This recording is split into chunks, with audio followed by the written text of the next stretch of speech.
Hello, नमस्कार दोस्तों। स्वागत है आपका ज्ञान सम्मान के मंच पे। तभी हम लोग बीपीएससी से related previous year question paper देख रहे थे।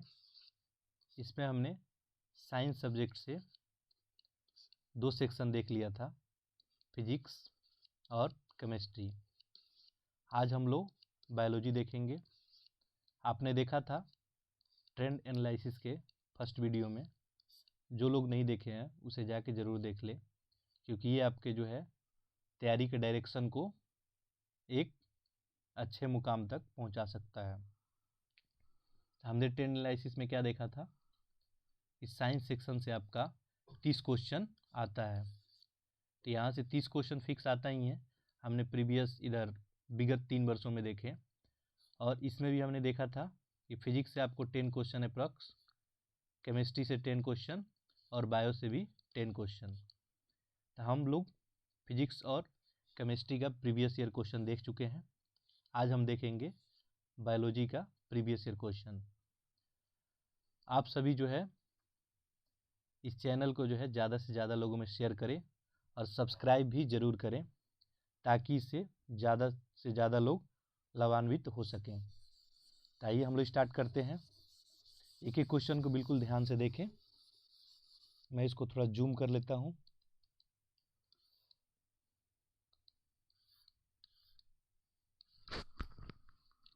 देखिए यहाँ पे पहला क्वेश्चन, पुस्तक दी ऑरिजिन ऑफ स्पीसीज किसने लिखी है? पहला ऑप्शन है लिनियस, लैमार्क, मेंडल, डार्विन। उपयुक्त में से कोई नहीं या उपयुक्त में से एक से अधिक। अच्छा, जब भी आप कोई क्वेश्चन कर रहे हैं तो देखिए क्वेश्चन कैसा पूछा जा रहा है। यहाँ से नेचर देखें तो ये क्या है, पुस्तक है एक, दी ऑरिजिन ऑफ स्पीसीज। इसका आंसर हो जाएगा, ये है आपको डार्विन महोदय का, डार्विन द्वारा लिखी गई पुस्तक है थ्योरी ऑफ नेचुरल सिलेक्शन। यानी नेचर जिसको सिलेक्ट करती है वही क्या करता है, एग्जिस्ट करता है। इस बुक में आपको यही लिखा हुआ है, प्राकृतिक वर्णवाद का सिद्धांत दिया गया है। आप जब पढ़ेंगे, यानी आप इस नेचर में यदि आप सेलेक्ट होंगे, आप नेचर के लायक होंगे, तभी यहाँ एग्जिस्ट करेंगे, नहीं तो आपका क्या हो जाएगा, लोप हो जाएगा। नेक्स्ट देखिए। नेक्स्ट क्वेश्चन है, मानव तंत्र में इंसुलिन किसका चयापचय नियंत्रित करता है? तो इंसुलिन जो है आपका वसा, कार्बोहाइड्रेट, प्रोटीन, न्यूक्लियक अम्ल। तो यहाँ पे आपका आंसर हो जाएगा कार्बोहाइड्रेट। नेक्स्ट देखें, निम्नलिखित में से एंटीबायोटिक है, एंटीबायोटिक पूछ रहा है कौन है? पेनिसिलिन, तो आपको पता ही है पेनिसिलिन एक एंटीबायोटिक है।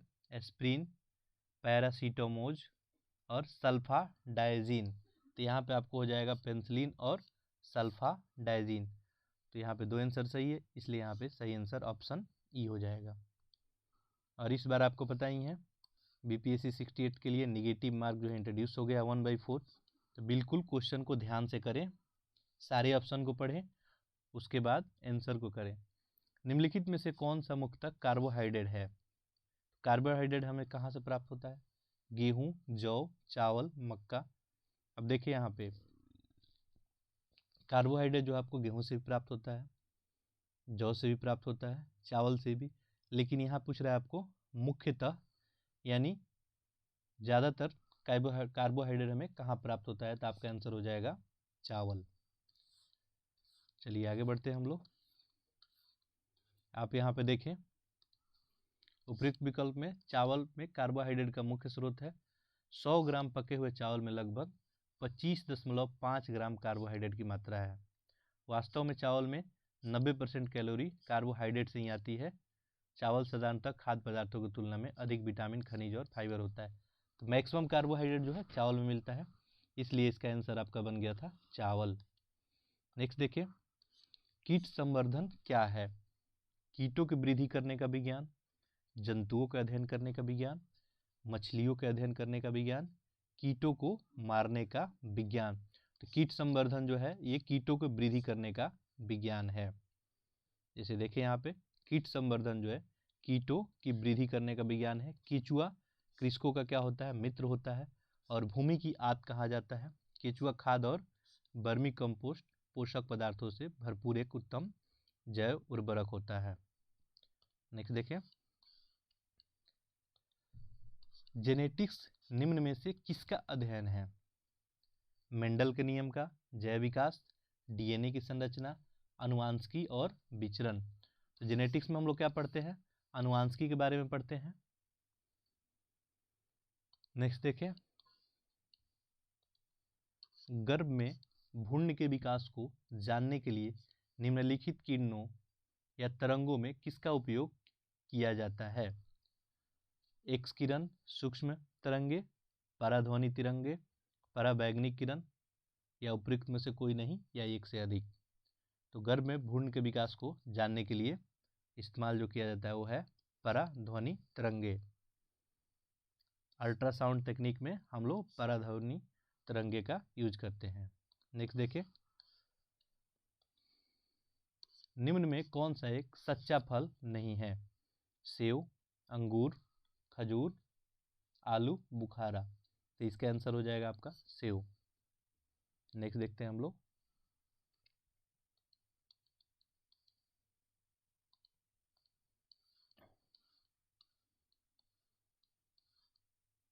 नेक्स्ट देखिए,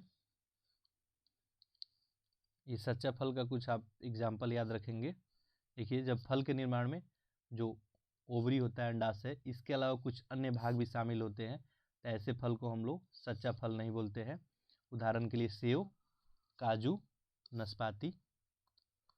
नेक्स्ट देखिए, लौंग पौधे के निम्नलिखित में से किस भाग से प्राप्त होता है? तो लौंग जो आपको किस भाग से प्राप्त होता है? शुष्क पत्तियां, शुष्क तने, शुष्क बीज, शुष्क पुष्पकली। तो जो पुष्पकली होता है वहीं से हमको लौंग प्राप्त किया जाता है। तो इसका आंसर हो जाएगा ऑप्शन डी। नेक्स्ट देखिए, लौंग एक मसाला पौधे के किस भाग से प्राप्त होता है? सेम क्वेश्चन है, तो ये भी हो जाएगा फूल की कली, यानी फूल में ही आपको फूल के बीचों बीच क्या मिलता है? हमके लौंग मिलता है हमें। अदरक तना है, जड़ नहीं, क्यों?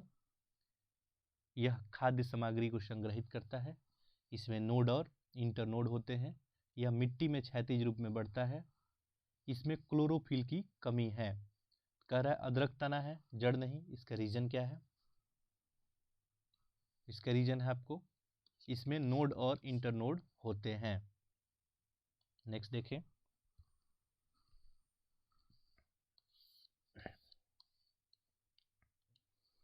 पादप कली है एक भ्रूणीय टहनी, एक भ्रूणीय पत्ती, एक भ्रूणपोष और एक बीज।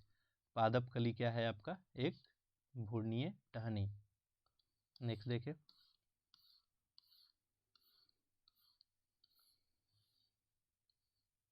देखिए यहाँ पे वनस्पति विज्ञान में किसी अविकसित प्ररोह को कली या कलिका कहते हैं। यह किसी पत्ती के कक्ष पे या तने पे अंतिम छोर में उत्पन्न होता है।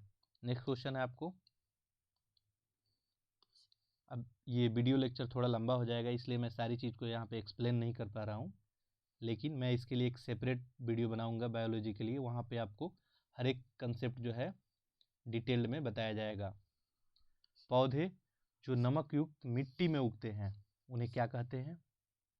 तो नमक युक्त मिट्टी में जो पौधे उगते हैं इन्हें हम कहते हैं हेलोफाइट। ये आप सीधे याद कर ले इसे। हाइड्रोफाइट कब बोलते? ये भी क्वेश्चन पूछा जा चुका है। तो यदि पौधे जो है जल में उगाया जाता है तो। नेक्स्ट देखिए, इलेक्ट्रोएन्सेफेलोग्राम यानी EEG निम्न में से किसकी निगरानी में उपयोग करते हैं? EEG किस जांच में उपयोग किया जाता है? EEG का हृदय, यकृत, अग्नाशय, मस्तिष्क। तो आपको पता है मस्तिष्क के लिए जो है EEG जो है हम लोग जांच के लिए उपयोग करते हैं, और हृदय के लिए हम लोग क्या इस्तेमाल करते हैं? ECG। नेक्स्ट देखिए, मांसपेशिया में दर्द के उपचार में उपयोग किए जाने वाला विकिरण कौन है? मांसपेशियों के दर्द में उपचार के लिए कौन से विकिरण का यूज करते हैं? Infrared, microwave, UV, X ray. तो ये हम यूज करते हैं इंफ्रारेड का। नेक्स्ट देखिए, जीओ में अत्यधिक विविधता का कारण क्या है? जीओ में जो विविधता दिखता है उसका क्या कारण है? इसका कारण है उत्परिवर्तन। नेक्स्ट देखिए,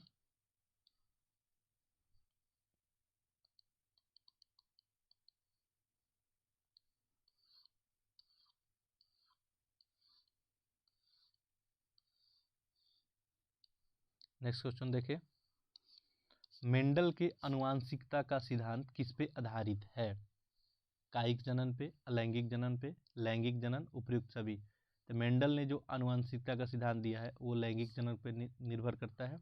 और ये मेंडल जो प्रयोग किए थे आपको पता ही है, मटर के दाने पे इनका प्रयोग था। नेक्स्ट देखिए, डीएनए की खोज किसने की? जेम्स वाटसन और Francis Crick, Gregor Mendel, Johannsen, Arvind Khurana, उपयुक्त में से कोई नहीं या एक से अधिक। अब यहाँ पे आप देख सकते हैं कुछ बुक में जो है आपका इसका आंसर मिलेगा James Watson and Francis Crick, और कहीं कहीं आपको देखने को मिलेगा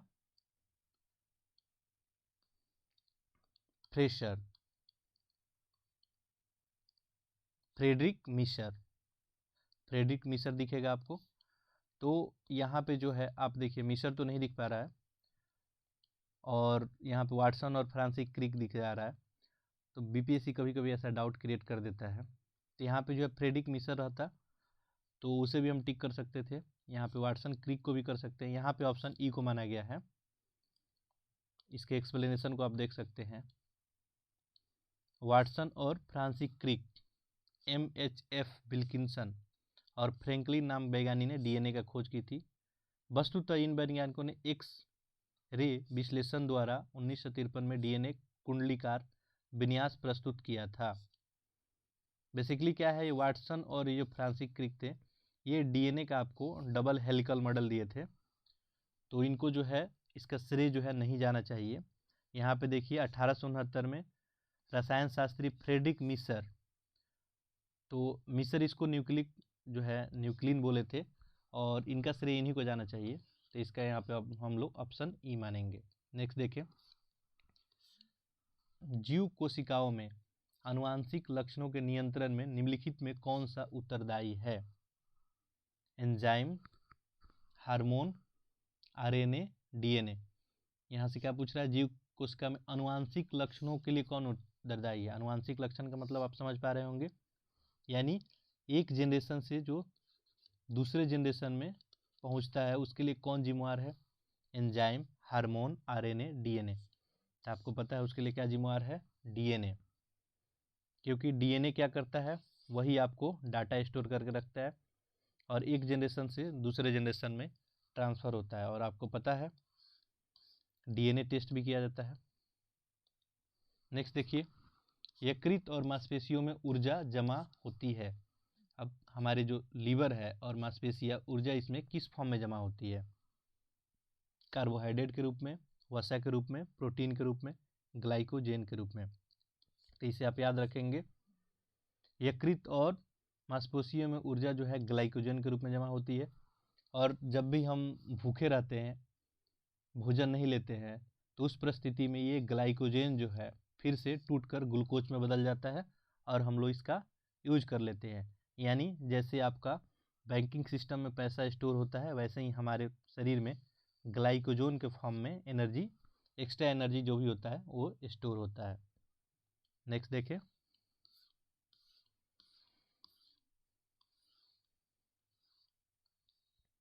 मानव शरीर में होता है लगभग 70% पानी, 20 से 30% पानी, 10 से 20% पानी, 30 से 40।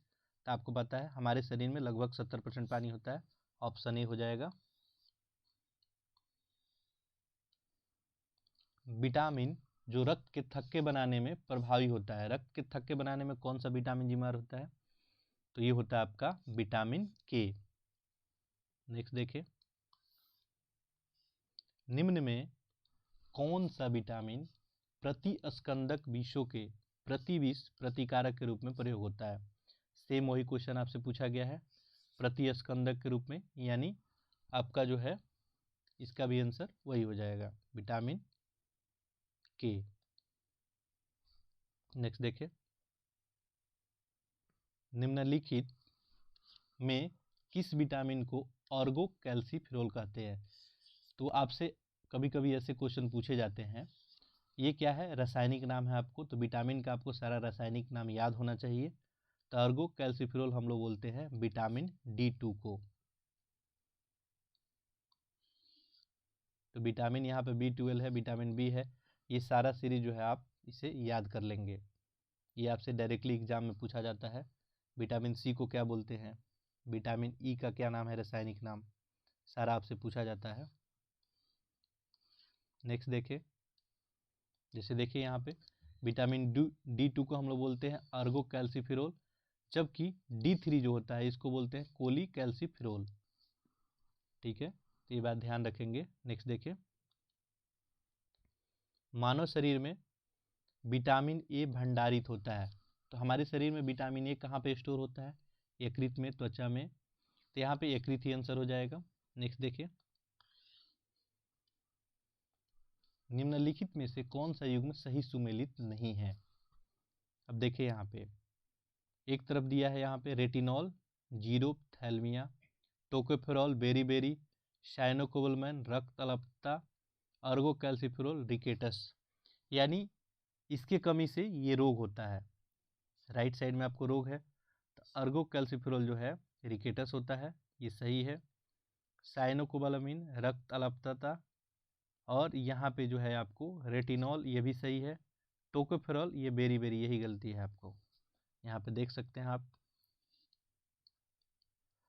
रेटिनॉल अर्थात विटामिन ए की कमी से जीरोप्थेल्मिया रोग होता है। ठीक है, यहाँ पे क्लियर हो गया होगा आपको। तो रेटिनॉल अर्थात विटामिन ए की कमी से हमें क्या होता है, जीरोप्थेल्मिया रोग होता है। आपसे इसमें पूछा था गलत कौन सा है, तो गलत कौन सा हो जाएगा, बी। साइनोकोबालामिन की कमी से रक्त अल्पता हो जाता है, तो बिल्कुल ये भी सही है। देन विटामिन डी यानी कोली कैल्सीफेरोल D3 और अर्गो कैल्सीफेरोल की कमी से बच्चों में रिकेटस हो जाता है, तो ये भी सही है। यानी विटामिन डी की कमी से कौन सा रोग हो जाता है आपको, रिकेटस हो जाता है। बेरी विटामिन B1 की कमी से होता है, अर्थात थायमिन की कमी से होता है। B1 को हम लोग थायमिन से जानते हैं, तो इसीलिए ये आपका ऑप्शन गलत हो गया। तो ये सारे आपको याद होना चाहिए, आगे भी इसको रिपीट किया जा सकता है। टोकोफेरॉल जो है विटामिन ई को बोलते हैं, और विटामिन ई की कमी से जो है आपको, विटामिन ई की कमी से कौन सी रोग होती है आपको, तो ये होता है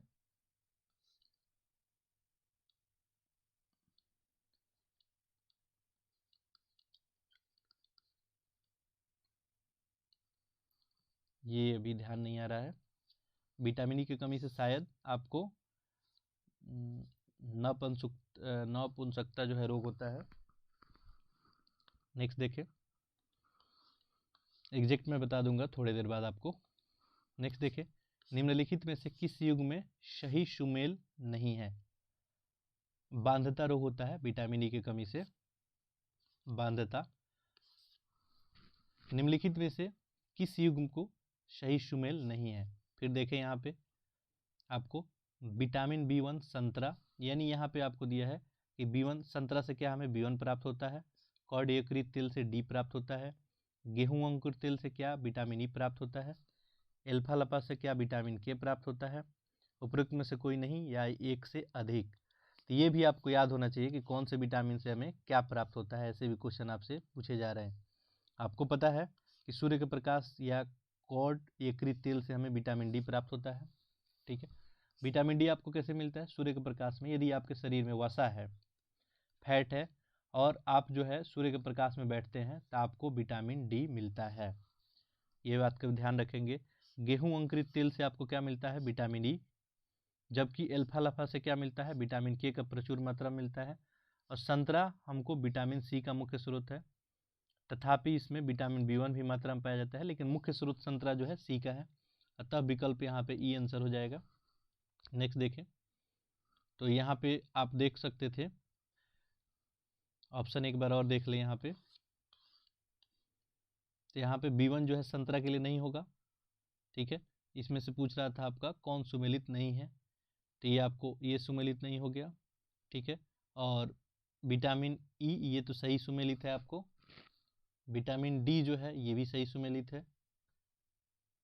विटामिन के ये जो है आपको सही सुमेलित, जबकि अल्फा लफा विटामिन के प्रचुर मात्रा मिलता है, तो ये भी आपको सही सुमेलित है। विटामिन जो है आपके यहाँ पे ऑप्शन जो है, चूंकि देखिए बहुत सारे क्वेश्चन में यहाँ पे कंफ्यूजन क्रिएट हो जाता है। संतरा में मुख्यतः जो है विटामिन सी पाया जाता है, लेकिन इसमें B1 भी थोड़े मात्रा में पाया जाता है, इसलिए उसको भी सही मान लिया गया है। इसलिए आंसर आपका ई मान लिया गया है। सारा यहाँ पे ऑप्शन सही हो गया। लेकिन आप और सारे बहुत सारा क्वेश्चन में देखेंगे तो पूछेगा आपको कि विटामिन सी का स्रोत क्या है या संतरा में मुख्यतः क्या पाया जाता है, तो आप सी ही करेंगे। कभी कभी ऐसे क्वेश्चन दे दिए जाते हैं। नेक्स्ट देखिए, जिस विटामिन में कोबाल्ट होता है वह है। अब कोबाल्ट किस में पाया जाता है, तो विटामिन B12 में। नेक्स्ट देखें, एक स्वस्थ वयस्क मनुष्य में रक्त का कुल परिमाप कितना होता है। यानी कोई स्वस्थ मनुष्य है तो उसमें रक्त लगभग कितना होता है, 5 से 6 लीटर होता है। नेक्स्ट देखें, आधान में रक्त न केवल रक्त के प्रकार में बल्कि डैश में भी संगत होनी चाहिए। ट्रांसफ्यूजन की बात कर रहा है, यानी किसी को आप यदि ब्लड डोनेट करते हैं, ब्लड ट्रांसफ़र कर रहे हैं किसी को, तो यहाँ पे रक्त न केवल रक्त के प्रकार भी होने चाहिए। जैसे देखिए, एक तो होता है, आपको पता है यूनिवर्सल डोनर कौन होता है और यूनिवर्सल एक्सेप्टर कौन होता है। वो जो है आपका, ये किसी को ब्लड दे सकता है और ये जो है किसी से ले सकता है। अब ये इनिशियल में ये जो है थ्योरी चलता था, लेकिन बाद में चल के एक फैक्टर इसमें इंट्रोड्यूस हुआ और उसके बाद ये पॉजिटिव और निगेटिव फैक्टर आ गया यहाँ पे। तो बता रहा है यहाँ पे आपको कि यहाँ पे RH फैक्टर, इसको RH फैक्टर हम लोग बोलते हैं। ये तो ये भी आपको मैच होना चाहिए, नहीं क्योंकि बहुत बाद में ये देखा गया था कि कुछ लोगों को जो है इस RH फैक्टर को बिना ध्यान में रखे हुए ब्लड दे दिया गया, तो उनका जो है मृत्यु हो गया। तो इस केस में जो है अब जो है RH फैक्टर का भी ध्यान रखा जाता है। तो यहाँ आंसर हो जाएगा आपका RH कारक। देखिए, रक्त आधान में रक्त के प्रकार RH कारक भी संगत होना आवश्यक है, ठीक है। और RH कारक का खोज जो है लैंड स्टीनर और विनर ने रीसस बंदर के रक्त से की थी। एक बार ये भी क्वेश्चन पूछा हुआ था कि RH फैक्टर में कौन जो है किसके नाम पे लिया गया था, तो ये रीसस बंदर। ये भी आप ध्यान में रखेंगे। इस सारे कंसेप्ट को मैं अच्छे से एक्सप्लेन करूंगा बायोलॉजी के लेक्चर में। नेक्स्ट देखें,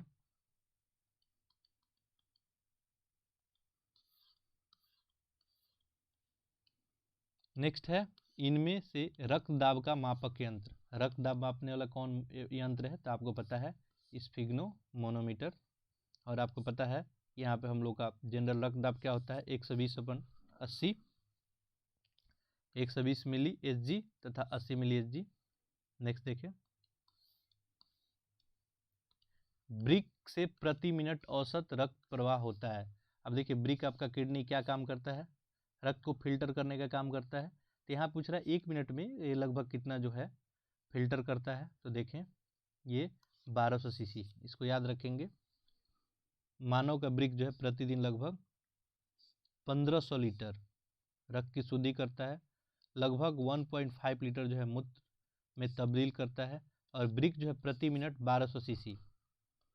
नेक्स्ट देखें, इंसुलिन है। अच्छा, यहाँ पे कुछ लोगों को समझ में नहीं आया होगा, ये 1500 लीटर हमारे शरीर में तो जो 5 से 6 लीटर खून होता है, तो इतने खून को कैसे फिल्टर कर देता है। तो आपको पता है खून जो है बार बार रिसाइकिल होते रहता है, हमारा हार्ट पंप करता है, ठीक है। और जो भी जो है अशुद्धियाँ रक्त में होता है वो किडनी फिल्टर करता है। फिर ये हार्ट, फिर ये जो खून जो है आपका विभिन्न कोशिकाओं से होते हुए फिर हमारे हार्ट के पास पहुँचता है, फिर ये आता है। तो ये साइकिलिंग चलते रहता है, हम लोग इसको अच्छे से देखेंगे। आगे देखें, इंसुलिन है क्या है, वसा, विटामिन, कार्बोहाइड्रेट, प्रोटीन। तो इंसुलिन जो है एक प्रकार का क्या है आपको प्रोटीन है। नेक्स्ट देखिए, निम्नलिखित में से कौन सा हार्मोन है, RNA, invertase, insulin, ascorbic acid. तो पूछ रहा है यहाँ पे हार्मोन कौन सा है, तो हार्मोन है एक प्रकार का जो है इंसुलिन। महिला सेक्स हार्मोन है एस्ट्रोजन, एंड्रोजन, नेक्स्ट है इंसुलिन, ऑक्सीटोसिन या कोई नहीं या एक से अधिक। देखिए महिला जो है सेक्स हार्मोन क्या है, एस्ट्रोजन है, इसको याद रखेंगे तो आपका यहाँ पे ऑप्शन ए सही हो जाएगा। नेक्स्ट देखिए हम लोग,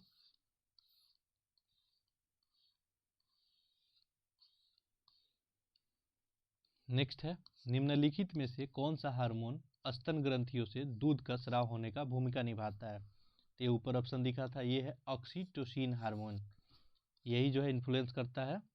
नेक्स्ट देखिए, निम्नलिखित में से किस हार्मोन में आयोडीन मिली होती है। आयोडीन जो होता है आपको थायरॉक्सिन हार्मोन में होता है, और आयोडीन की कमी से हमें, आपको पता ही है, ये थायराइड ग्रंथि, हमें थायराइड का जो है प्रॉब्लम हो जाता है। आप टेस्ट वगैरह कराने जाते होंगे तो TSH का हम लोग टेस्ट कराते हैं। नेक्स्ट देखें, पीयूष ग्रंथि स्थित होती है, पूछ रहा है आपका पीयूष ग्रंथि कहाँ होती है, हाथ में, लीवर में। तो ये जो पीयूष ग्रंथि होती है ये आपको स्थित होती है मस्तिष्क में। नेक्स्ट पेज में होगा, देखते हैं हम लोग।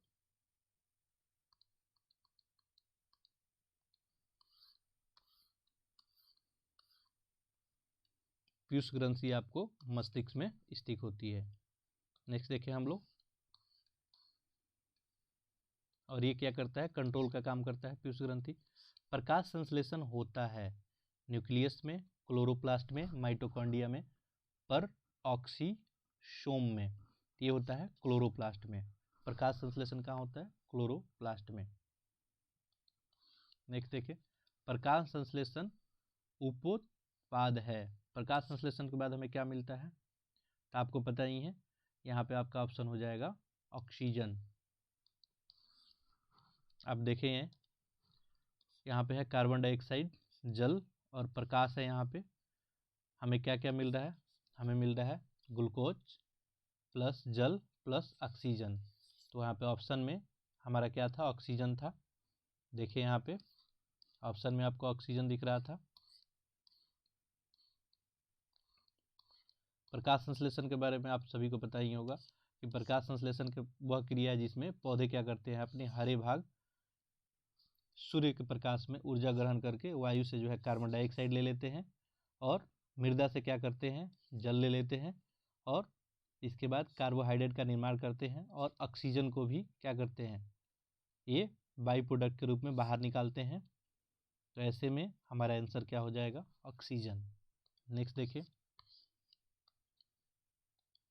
सौर ऊर्जा ATP में बदलती है माइटोकॉन्ड्रिया में, क्लोरोप्लास्ट में, राइबोसोम में और ऑक्सीसोम में। देखिए सौर ऊर्जा जो है ATP में बदलती है कहाँ पे, क्लोरोप्लास्ट में।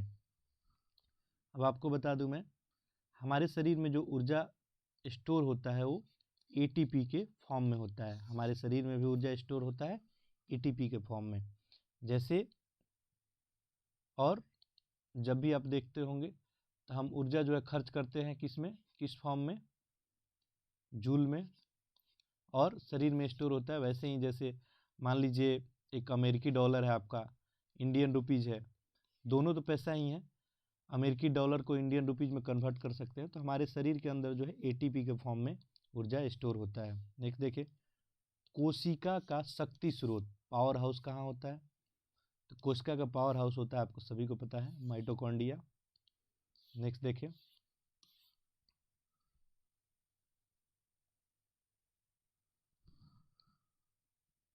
माइटोकॉन्ड्रिया ही होगा। नेक्स्ट देखते हैं, भ्रूण किसमें मिलता है, फूल में, पर्ण में, बीज में, कली में। तो ये हो जाएगा आपका बीज। नेक्स्ट देखिए, निम्नलिखित में कौन प्रतिजैविक औषधि है। तो देखिए यहाँ पे क्या दिया है, प्रतिजैविक औषधि के बारे में आपसे पूछ रहा है, क्यूनिन, सल्फा, गुआनिडीन, क्लोरेफेनिकॉल, एस्प्रिन। देखिए एंटीबायोटिक के बारे में आपसे पूछा जा रहा है, तो ये क्लोरो जो है फेनिकॉल, ये भी आपको क्या है, आपको एंटीबायोटिक का काम करता है, जिसका उपयोग हम लोग बैक्टीरियल इन्फेक्शन में करते हैं। सल्फा गुआडीन, ये भी एक प्रकार का क्या है, ये भी एंटीबायोटिक है। तो यहाँ पे आप देखिए 2 ऑप्शन हमें मिल गया, तो हम ऑप्शन ई कर देंगे। नेक्स्ट देखिए, टाइफाइड तथा कालरा विशिष्ट उदाहरण है किसके? टाइफाइड और कालरा किससे फैलते हैं? तो जल जन्य रोग है, ये जल प्रदूषित होने से ये फैलते हैं। नेक्स्ट देखिए, मनुष्य में एफ्लाटॉक्सिन खाद्य विषाक्त द्वारा समानतः कौन सा अंग प्रभावित होता है? तो ये जो है हमारा यकृत प्रभावित होता है। नेक्स्ट देखिए,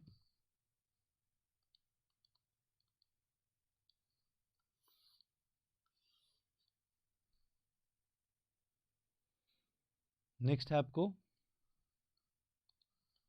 मनुष्य के शरीर में किस अंग में लिम्फोसाइट्स का निर्माण होता है?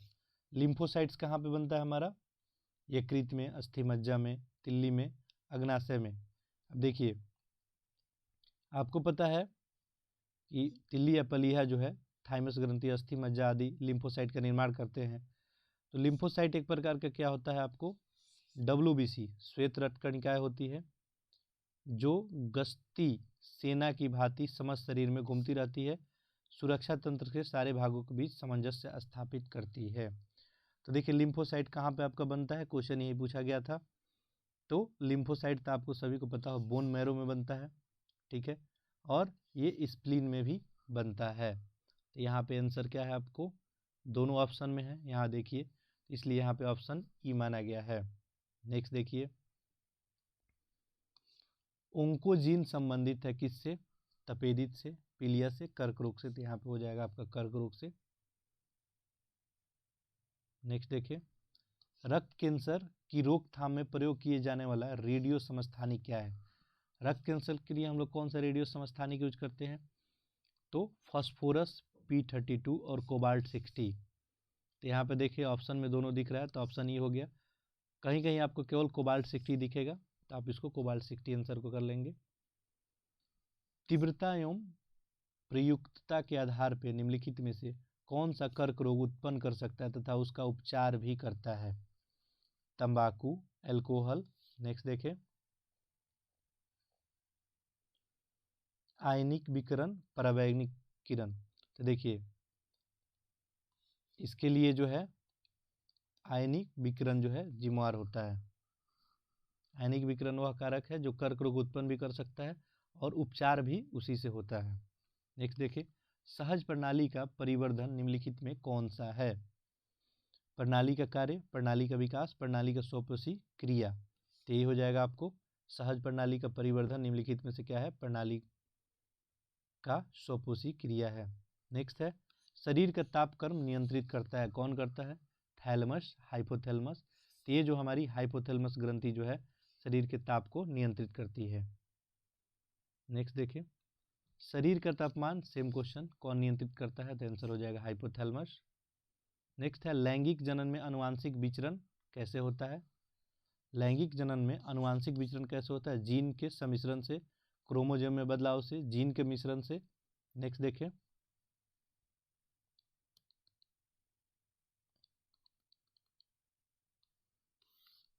नेक्स्ट है आपको उपर्युक्त सभी। तो आपका आंसर हो जाएगा सभी। जीन का जो सम्मिश्रण, क्रोमोसोम में बदलाव और जीन के मिश्रण सारा जो है लैंगिक जनन के लिए उत्तरदायी होते हैं। नेक्स्ट देखिए, डीएनए को किसने अंतःपात्र में बनाया? तो डीएनए को जो बनाने वाले हैं वो आपको आर्थर कोनबर्न। पार्किंसन बीमारी के उपचार के विकास के लिए किसको नोबेल पुरस्कार दिया गया था? ऐसे भी क्वेश्चन पूछे जाते हैं। तो ये आपको है कर्ल्सन, कर्ल्सन को जो है पुरस्कार दिया गया है। नेक्स्ट देखें, कौन सा दिन डायबिटीज दिवस के रूप में मनाया जाता है? ऐसे भी कुछ क्वेश्चन पूछे जाते हैं। ये आपको 14 नवंबर। सबसे छोटा जीव जो स्वयं विकास और प्रजनन करने में समर्थ है, तो है आपको माइकोप्लाज्मा। नेक्स्ट देखें,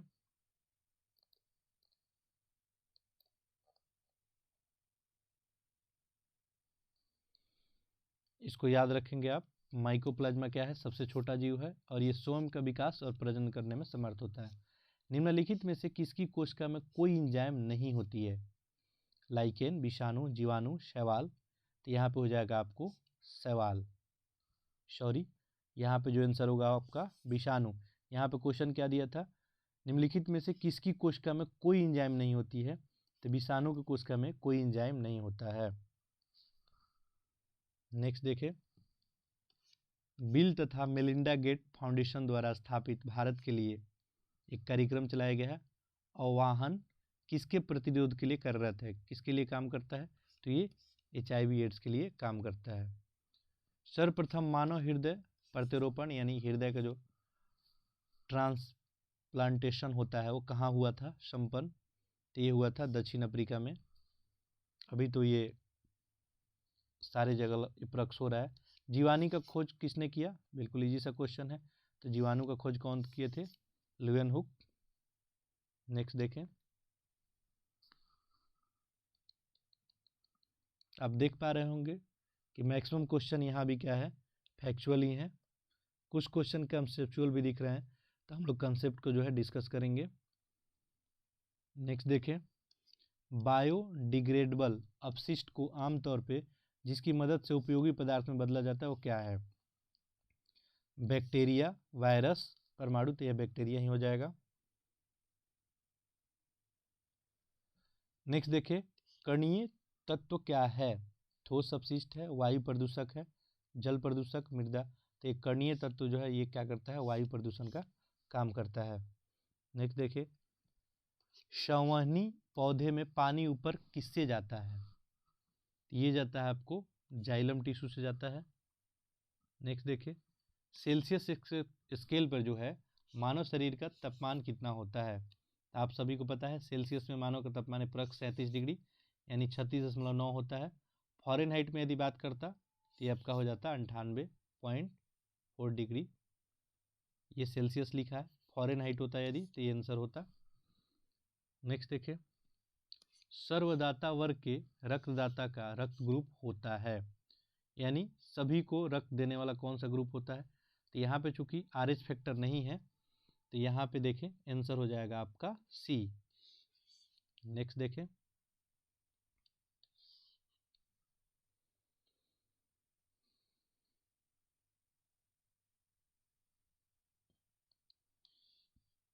नेक्स्ट सेम क्वेश्चन है, सार्वभौमिक स्वीकार्य रक्त समूह क्या है, उसी का अपोजिट, यानी किसी से भी रक्त कौन ले सकता है, तो ये है आपको AB, और किसी को भी कौन दे सकता है, तो ये है आपका O।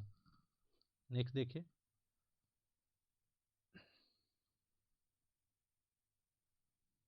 हड्डियों में पढ़ाई, हड्डियों की जो पढ़ाई है उस विज्ञान को किस शाखा के अंतर्गत हम लोग पढ़ते हैं, तो आपको पता है हड्डी के लिए कौन सा डिपार्टमेंट होता है, ऑस्टियोलॉजी। नेक्स्ट देखिए, कशेरुकी रज्जु में कितनी जोड़ी तंत्रिकाएं होती है, तो आपको ये पता होना चाहिए, यानी आपको रीढ़ की हड्डी की बात कर रहा है, उसमें 31 जोड़ी जो है आपके तंत्रिकाएं होती है।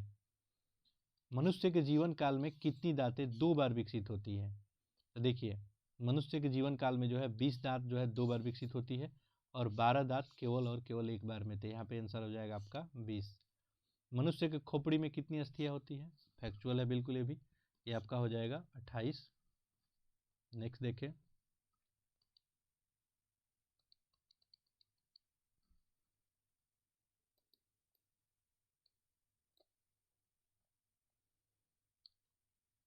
ये आपको दिया है, आपको पता ही है कि वयस्क मानव के शरीर में टोटल कितनी होती है 206, और एक बच्चे में जो होती है 300 करीब में। यहाँ पे पूछ रहा था आपको मस्तिष्क में, तो ये मस्तिष्क में टोटल देखिए, कपाल में 8, मुख में 14, कंठिका में, तो ये सब ऐड कीजिएगा तो आ जाएगा कितना, टोटल 32 आ जाएगा आपको। नेक्स्ट देखिए, ये कितना हो जाएगा,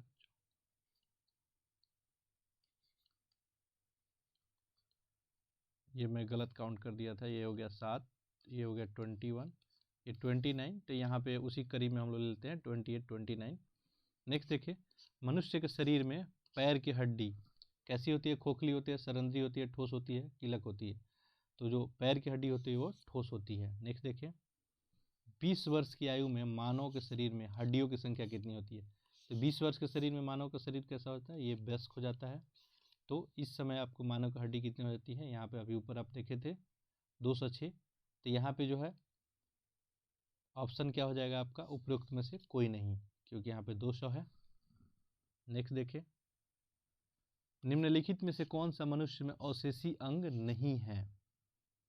तो अवशेषी अंग नहीं, अवशेषी अंग का मतलब क्या होता है, जो हमारे यूज का नहीं है, ठीक है। तो देखिए, निकटिटेटिंग पर्दा, कर्णपाली कर्णभाग मांसपेशियां, सामने वाले चपटे दांत। तो ये जो है सामने वाले चपटे दांत, ये अवशेषी अंग नहीं है। लेकिन ये कर्णपाली जो हमारे कानों के नीचे जो होता है, आप देखते हैं जो बाहरी मांसपेशियां होते हैं वो हमारे कोई काम के नहीं है। आप वो यदि नहीं रहे तभी भी हम लोग इजली सुन पाएंगे। अपेंडिक्स ग्रंथि जो होती है हमारे अंदर शरीर में, ये भी नहीं रहे तभी भी हम लोग, हमारा शरीर का फंक्शनिंग जो है अच्छा रह सकता है, उसमें कोई प्रॉब्लम नहीं आएगा। तो ये सब अवशेषी अंग है। नेक्स्ट देखें, जैविक सिस्टम में रासायनिक क्रिया की प्रतिक्रिया तेज करने में उत्तरदायी पदार्थ है। तो जैविक सिस्टम है हमारा, और इसमें रासायनिक क्रिया को क्या करना है, तेज करना है। यानी कैटलिस्ट का काम कौन करता है, तो ये काम करता है एंजाइम। एंजाइम जो है हमारा कैटलिस्ट का काम करता है। नेक्स्ट देखें,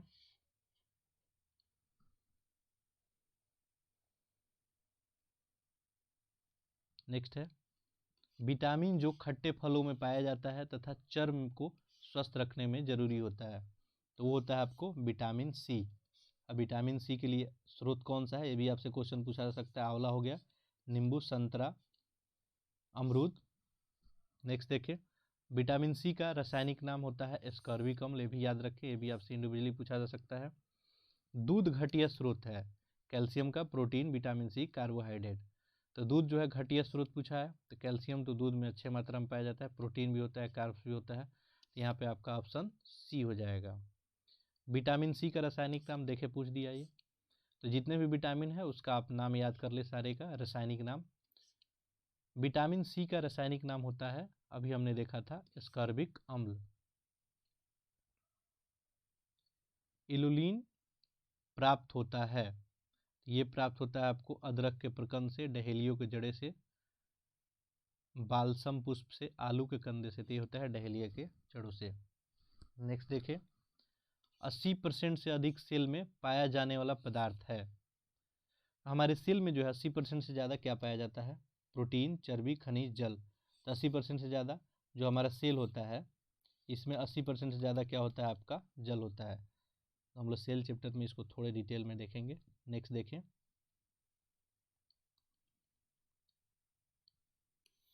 ये लेक्चर जो है चूँकि प्रीवियस ईयर क्वेश्चन का है, हमारा यहाँ पे पर्पस यही है कि आप क्वेश्चन देख के क्वेश्चन के नेचर को समझें कि कैसे क्वेश्चन पूछे जाते हैं। वर्तमान प्रमाण के अनुसार पृथ्वी पे जीवों का उद्गम 2 लाख वर्ष पूर्व हुआ। इस युग में प्रोटोजोआ, शैवाल एवं जीवाणु थे। तो देखिए, आधुनिक खोज से स्पष्ट हो चुका है कि प्रोटोजोआ का उद्भव जो है लगभग 3.5 अरब वर्ष पूर्व हो चुका था। साइनोबैक्टीरिया और नील हरित शैवाल का खोज 2.3 वर्ष पूर्व हो चुका था। तो यहाँ पे पूछ रहा है आपको किसके बारे में, 2 लाख वर्ष पूर्व हुआ था इस युग में प्रोटोजोआ। तो ये क्वेश्चन ही जो है थोड़ा सा गड़बड़ हो गया, क्योंकि यहाँ पे देखिए डाटा अलग अलग है, इसलिए यहाँ पे स्टार लगा दिया गया है। कुछ क्वेश्चन मिस प्रिंट हो जाते हैं। निषेचन की क्रिया कहाँ पे होती है, गर्भाशय में, अंडवाहिनी में, अंडग्रंथि में, योनि मार्ग में। तो ये होती है आपको अंडवाहिनी में। नेक्स्ट देखिए, आधुनिक मनुष्य का पूर्वज कौन है। तो आधुनिक मनुष्य का पूर्वज जो है क्रो मैग्नन है, हमारे पूर्वज जो है, यानी ये बुद्धिमान मनुष्य थे। नेक्स्ट देखिए, विकास का मुख्य कारक है। विकास का मुख्य कारक क्या है, उत्परिवर्तन, हासिल हुए गुण, लैंगिक जनन, प्राकृतिक वरण। तो प्राकृतिक वरण जो है विकास का मुख्य कारक है। नेक्स्ट देखिए, शैवाल और कवक के मिलने से लाइकेन बनता है।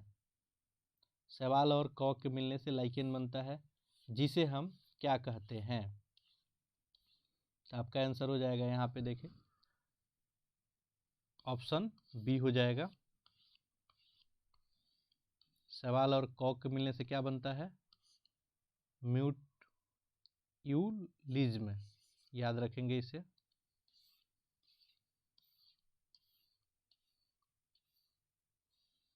नेक्स्ट क्वेश्चन है, प्रतिवर्ती क्रियाओं का नियंत्रण केंद्र कहाँ होता है? यानी प्रतिवर्ती यानी रिएक्शन, यानी रिएक्शन की बात कर रहा है। यानी कहीं आप जा रहे हो मान लो, और अगर अब सांप ही देख लिए, या सांप पे आपका पैर जो है उस पर गलती से सांप के ऊपर आप रख दिए, तो तुरंत जो है क्या आप एक्शन लेते हो? एक्शन हो गया, तो एक्शन के बदले आप रिएक्शन लेते हो। पूछ रहा है ये कहाँ पे होता है, तो ये पता होना चाहिए। ये हमारे स्पाइनल कोड कसी रुक रज्जु में होता है, जो 31 जोड़ा होता है, यहीं से रिस्पॉन्स होता है। नेक्स्ट देखें, विकास का कारण है पीढ़ी से पीढ़ी अनुकूलन। नेक्स्ट देखें, कच्चे फलों को कृत्रिम रूप से पकाने के लिए क्या प्रयोग की जाती है? कौन सी गैस? तो फल जो है पकते हैं तो ऑटोमेटिक, यदि नेचुरल पक रहे हैं तो वहाँ भी गैस रिलीज होता है ऑटोमेटिक, लेकिन ये बोल रहा है कृत्रिम रूप से पकाने के लिए कौन यूज करते हैं? तो हम लोग यूज करते हैं एसिटिलीन, और यूज करते हैं हम लोग आपको एथिलीन। नेक्स्ट देखें, माँ पौधे के भांति पौधा मिलता है बीजों से, तनाकाट से, इन दोनों से, या उपयुक्त में से किसी से भी नहीं? तो इन दोनों से मिलता है, बीजों से भी, तनाकाट से भी। नेक्स्ट देखिए, बायोलॉजी से पहले जो है आपको अधिक क्वेश्चन पूछे जाते थे, तो बायोलॉजी से यहाँ पे आपको थोड़े से अधिक क्वेश्चन देखने को मिलेंगे। लेकिन प्रीवियस जो है इधर हम देखें 4-5 सालों में, यहाँ पे जो है आपको बायोलॉजी से क्वेश्चन जो है लगभग 10 ही पूछे जा रहे हैं।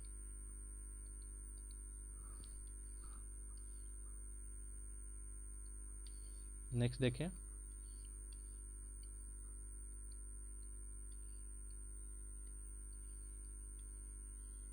नेक्स्ट क्वेश्चन है आपको, पानी मिट्टी से जड़ों में जिस भौतिक प्रक्रिया द्वारा गुजरता है उसे क्या कहते हैं हम लोग? विसरण, वाष्पोत्सर्जन, अवशोषण, प्रसरण। तो ये उसको हम लोग बोलते हैं प्रसरण, ओस्मोसिस बोलते हैं। नेक्स्ट देखें, जल से बाहर निकाले जाने पे मछलियां मर जाती है, क्यों? वे उन्हें ऑक्सीजन अधिक मात्रा में प्राप्त हो जाता है, उनका शारीरिक ताप बढ़ जाता है, वे श्वास नहीं मिल ले पाती है। नेक्स्ट देखें, जहां जीव रहता है उस सटीक जगह को क्या कहते हैं हम? आवास बोलते हैं। नेक्स्ट देखिए, मधुमक्खी कॉलोनी के सदस्य एक दूसरे को किस प्रकार पहचानते हैं? गंध से, दृष्टि से, नर्तक तो ये गंध से पहचानते हैं। नेक्स्ट देखें, नेक्स्ट क्वेश्चन है, मायोग्लोबिन में कौन सी धातु होती है? तांबा, चांदी, सोना, लोहा। तो इसमें लोहा होती है। नेक्स्ट है, मनुष्य के शरीर में खून के शुद्धिकरण की प्रक्रिया को कहते हैं? तो खून का शुद्धिकरण जो होता है आपको पता है ये कौन काम करता है? किडनी काम करता है। यदि किसी का किडनी मान लीजिए काम नहीं कर रहा है तो उसके लिए क्या किया जाता है? डायलिसिस, यानी उसके रक्त को बाहर निकाल के फिल्टर करके फिर से डाल दिया जाता है। निम्न में किसकी कमी से मधुमेह होता है? तो आपको ये पता होना चाहिए, इंसुलिन की कमी से। यदि इंसुलिन आपके शरीर में कम बनने लगा तो आपको मधुमेह हो जाता है, ग्लूकोज का नियंत्रण नहीं हो पाता है। एड्स निम्न कारणों में किसके द्वारा होता है? यानी एड्स का कारण क्या है? पानी, जीवाणु, विषाणु, फुफुंद। तो विषाणु, ये भी आप याद कर लें कि कौन से रोग जो है किससे होता है? जीवाणु से होने वाला रोग का लिस्ट आप याद रखें, विषाणु से, पानी से, सारा याद रखें आप। नेक्स्ट देखें, HIV द्वारा होने वाला रोग है, आपको पता ही है HIV द्वारा कौन सा रोग होता है? ये होता है एड्स।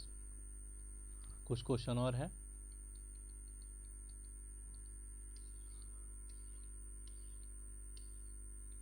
नेक्स्ट देखें, निमोनिया एक संक्रमण है, निमोनिया हमारे किस अंग को संक्रमित करता है? यही पूछ रहा है आपसे। तंत्रिका को, रक्त को, त्वचा को, फेफड़े को। तो ये करता है फेफड़े को। नेक्स्ट देखें, स्त्रियों की तुलना में पुरुष अधिक वर्णता से पीड़ित होते हैं, ऐसा क्यों होता है? जनरली देखिए ये वर्णांतता जो बीमारी है ये जेनेटिक की बीमारी होती है, और आपको पता है कि स्त्रियों के पास जो है XX होता है और पुरुषों के पास जो है XY होता है। तो ये जो वर्णांतता बीमारी होता है जनरली किसको इफेक्ट करता है? एक्स को इफेक्ट करता है। तो पुरुषों के पास एक ही एक्स होता है, तो यदि मान लीजिए इन्फेक्टेड हो गया तो वर्णांतता के जो है ज़्यादातर शिकार पुरुष होते हैं। स्त्रियों में यदि एक एक्स जो है इन्फेक्टेड हो गया तभी उसके पास एक एक्स स्वस्थ होता है, इसलिए जो है ज़्यादातर ये केस देखने को मिलता है पुरुषों में। नेक्स्ट देखें, एस्प्रिन कहाँ से मिलती है? पेट्रोलियम से, पृथ्वी से, एक पेड़ से। तो एक पेड़ से मिलती है। नेक्स्ट देखें, गेहूं की खेती के लिए कौन से उर्वरक का उपयोग करेंगे? नाइट्रोजन, पोटेशियम, तांबा, लोहा। तो इसके लिए हम लोग नाइट्रोजन का उपयोग करते हैं। क्लोरोफिल में कौन सा धातु आयन पाया जाता है? यहाँ दो ही ऑप्शन दिख रहा है। जनरली इसमें क्या मैग्नीशियम पाया जाता है, फिर भी हम देख लेते हैं कौन कौन सा ऑप्शन और दिया है। जास्ता और कोबाल्ट, तो आपका मैग्नीशियम ही आंसर हो जाएगा। आगे देखें, पौधे एवं पेड़ों का खाना तैयार करने की प्रक्रिया क्या कहलाती है? तो पौधे पेड़ जो होते हैं अपना खाना जो तैयार करते हैं कौन प्रक्रिया से करते हैं? तो आपको पता ही है, फोटोसिंथेसिस या प्रकाश संश्लेषण। और आप इस जो है इस रिएक्शन को भी याद रखेंगे, यही आपको, इसमें हमें ग्लूकोज बनता है, ऑक्सीजन और ये। नेक्स्ट देखें, कीटभक्षी जो है पौधे मिट्टी में किसकी कमी से उगते हैं? पानी, मैग्नीशियम, नाइट्रेट, कैल्शियम। ये हो जाता है आपको नाइट्रोजन की कमी से उगते हैं। जीवन चक्र की दृष्टि से पौधे का सबसे महत्वपूर्ण अंग है? जीवन चक्र की दृष्टि से पौधे का सबसे महत्वपूर्ण अंग कौन है? पुष्प, पत्ती, तना, जड़। ये होता है पुष्प। पौधे का तना पौधे के सभी हिस्सों से भोजन वितरित करने में तथा डैश में मदद करता है। अब देखिए, पौधे की तना की बात की जा रही है कि पौधे के सभी हिस्से में भोजन वितरित करने के लिए तथा डैश से भोजन में भंडारण में। पौधे का तना भोजन के क्या भंडारण में होता है, या पौधों को आकार देने में, या श्वसन करने में, या प्रकाश संश्लेषण करने में। उपयुक्त में से कोई नहीं या एक से अधिक। तो आपका आंसर यहाँ पे क्या हो जाएगा? पौधे का जो तना होता है वो सभी हिस्से में भोजन वितरित करने के लिए भोजन के भंडारण में मदद करता है, या पौधे के आकार देने में करता है, श्वसन करने में, या प्रकाश संश्लेषण में। तो आपको पता होना चाहिए ये प्रकाश संश्लेषण, श्वसन, भोजन के भंडारण, इसलिए यहाँ पे ऑप्शन जो है आपका ई बन जाएगा। देखें यहाँ पे इसको,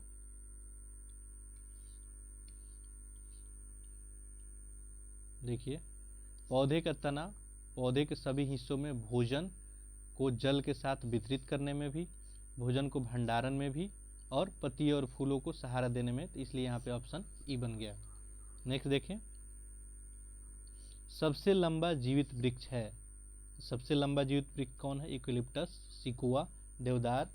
तो यहाँ पे है सिकोआ। नेक्स्ट देखें, एस्प्रिन है। एस्प्रिन क्या है? प्रतिजैविक है, एंटी पायरेटिक है। तो ये जो है एस्प्रिन जो है एंटीबायोटिक नहीं होता है, एंटी पायरेटिक होता है। किस वनस्पति खाद्य में अधिकतम प्रोटीन होता है? इन चारों ऑप्शन में देखें, सबसे ज़्यादा प्रोटीन कहाँ पाया जाता है? चना में, मटर में, सोयाबीन में, अरहर में। तो सबसे ज़्यादा प्रोटीन इन चारों में सोयाबीन में पाया जाता है। सोयाबीन में आपको 38 से 42% लगभग प्रोटीन पाया जाता है। नेक्स्ट देखें, तना काट आमतौर से किसके प्रवर्धन के लिए प्रयोग किया जाता है? यानी तना काट ये मेथड किसके लिए किया जाता है? तो आपको पता होना चाहिए गन्ने के लिए होता है। गन्ने का जो है हम लोग क्या करते हैं, तना काट के फिर इससे हम लोग न्यू गन्ने जो है उसका उत्पादन करते हैं। नेक्स्ट देखिए, संसार का सबसे बड़ा पुष्प कौन सा है? कमल, रैफ्लेसिया। तो ये हो जाएगा आपका रैफ्लेसिया। फैक्चुअल क्वेश्चन है, इसको याद रखेंगे। आगे देखिए, अरविंद खुराना को किस आविष्कार के लिए सम्मानित किया गया था? तो जीन के संश्लेषण के लिए किया गया था, याद रखेंगे। अरविंद खुराना जो है प्रयोगशाला में जो है जीन का संश्लेषण किए थे। नेक्स्ट देखिए, डॉक्टरों द्वारा एनेस्थीसिया के रूप में प्रयोग होने वाला हास्य गैस है? ये देखिए नाइट्रोजन है, नाइट्रोजन ऑक्साइड यहाँ पे नाइट्रस ऑक्साइड है, तो ये आपका हो जाएगा नाइट्रस ऑक्साइड। नेक्स्ट देखें, आर्कियोप्लेटिरिक्स है जुरासिक युग का एक सर्वपुरातन पक्षी है, जुरासिक काल का सरीसृप है, तो ये हो जाएगा आपका जुरासिक युग का एक जो है पक्षी है। ये पहले ऐसे ऐसे कुछ क्वेश्चन पूछे जाते थे। डॉल्फिन वर्गीकृत किए गए हैं, तो डॉल्फिन किस वर्ग में आते हैं? मत्स्य में, उभयचर में, सरीसृप में, स्तनी में, तो ये आते हैं आपको स्तनी में। प्रति वर्ष 5 लाख भारतीयों को एक रोग से मरते हैं भारतीय लोग, इसकी पहचान करें। ये आपका 1995 का क्वेश्चन है, तो ये था आपका टीबी, क्षय रोग। रात को सोते समय सलाह दी जाती है कि पेड़ के नीचे न सोए, क्यों? ऑक्सीजन की मात्रा कम मात्रा में मुक्त होती है।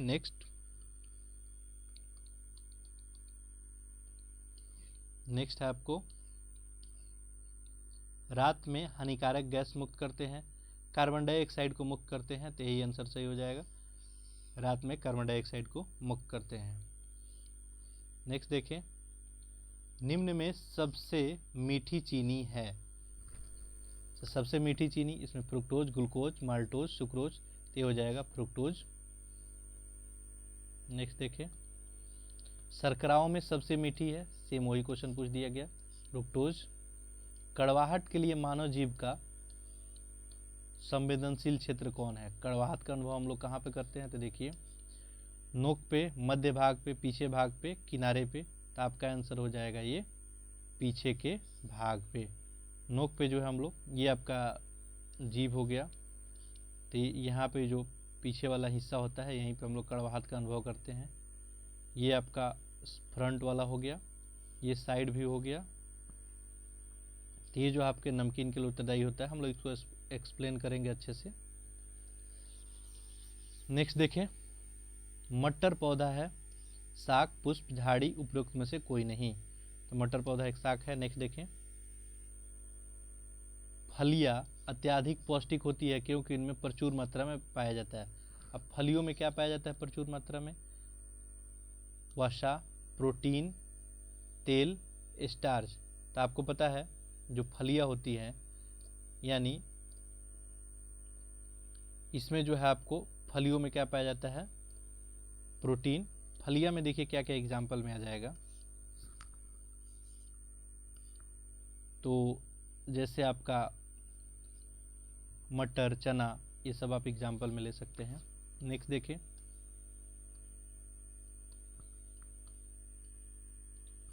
थायराइड ग्रंथि थायरॉक्सिन स्रावित करने के लिए उत्तेजित करने वाला अंतःस्रावी हार्मोन कौन है?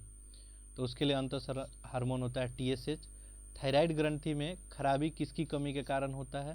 तो ये जो है आयोडीन की कमी के कारण होता है। नेक्स्ट देखें, जब हम बकरी या भेड़ का मांस खाते हैं तब हम क्या होते हैं? प्राथमिक उपभोक्ता, द्वितीय, तृतीय, उपयुक्त में से कोई नहीं, तो हम होते हैं द्वितीय। नेक्स्ट देखें, तो आपका क्वेश्चन फिनिश हो गया। तो ये बायोलॉजी का क्वेश्चन था। कुछ क्वेश्चनों को मैं एक्सप्लेन यहाँ पे नहीं किया क्योंकि मैं जो है एक बायोलॉजी का सेपरेट लेक्चर लेके आऊँगा, वहाँ पे हम लोग एक एक कंसेप्ट को अच्छे से एक्सप्लेन करेंगे। यहाँ पे मेरा टारगेट था कि कम टाइम में ये सारे क्वेश्चन को हम लोग एक ओवरव्यू कर लें कि क्वेश्चन कैसे कैसे आ रहे हैं, साथ साथ इस क्वेश्चन को आप याद भी रखेंगे, कुछ क्वेश्चन आपको एज इट इज ही आ जाएंगे। तो इस लेक्चर में हम लोग बायोलॉजी का सारा क्वेश्चन कंप्लीट किए। इससे पहले हमने फिजिक्स और केमिस्ट्री का क्वेश्चन हम लोग कंप्लीट कर चुके हैं। तो इस लेक्चर को हम लोग यहीं पे एंड करते हैं। आपको लेक्चर यदि अच्छा लग रहा होगा तो इसे अधिक से अधिक लोग में शेयर करें और सब्सक्राइब भी करें। बहुत बहुत आपका धन्यवाद।